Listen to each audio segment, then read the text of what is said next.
mga chingko!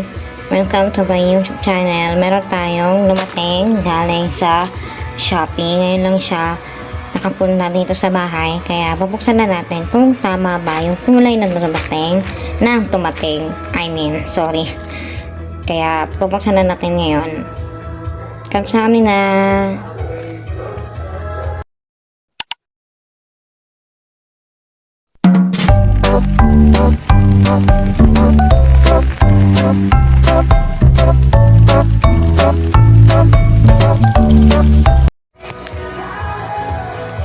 Mag-unboxing na tayo ng Shopee. Don't mind my pimples. Charot. Buksan na natin. Ito na siya. Ito, kinakabangan ako. Share ko na kasi mura na siya. Ang mura na ito is 171.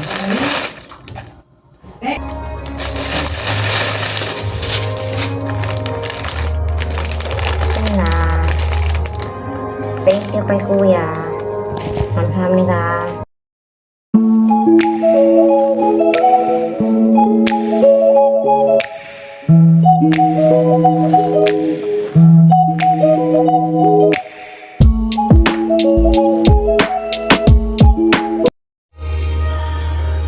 Thank you po sa nag-deliver ng ating pink na wig. Ito-try ko po next week ito kung kakasya sa akin. Thank you po sa nag-sale. The shop. Kamsahamnida. Annyeong. Annyeong.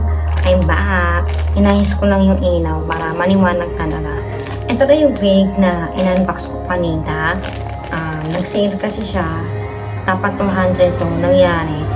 Meron silang voucher, naging 170 pesos na lang. Actually, ngayon lang din siya dumating. Mga kahapon ko ata ito in-order, tapos ngayon lang din dumating yung order ko. Pagaling Shopee. Kamsahamnida. Arigato. I will cosplay Anya, pero youth version. Kasi si Bay pa rin yung original na adult version ng Anya version. Tsaka diba, kita ko itong adult, pang kids lang and youth talaga yung mga kino-cosplay ko. Pero, anito na siya. Ganito siya, guys.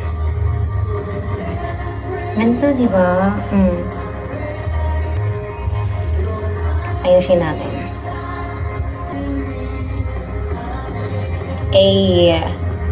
Mukhang matibay yung wig nila. Masyado lang mahaba yung bangs. Ang ganda rin yung likod. Dapat lang talaga maingat tayo sa paggamit ng wig. Shoutout sa mga cosplayer. Para hindi agad siya masira. Ganon. Diba? Mukhang maganda naman Kung nila lang talaga ng sale. Kasi may mini-unta ko. Ang baho. Pero ibang kulay naman. Surprise na lang. Ayun, thank you for watching. Sana po natuwa kayo. Annyeong. Ayun lang ang ating video for today. Actually, biglaan lang po yung ating unboxing. Galing sa Shopee. First time ko po mag-unboxing. Nakita yung mukha ko, di ba? Para wala masyadong makagaya.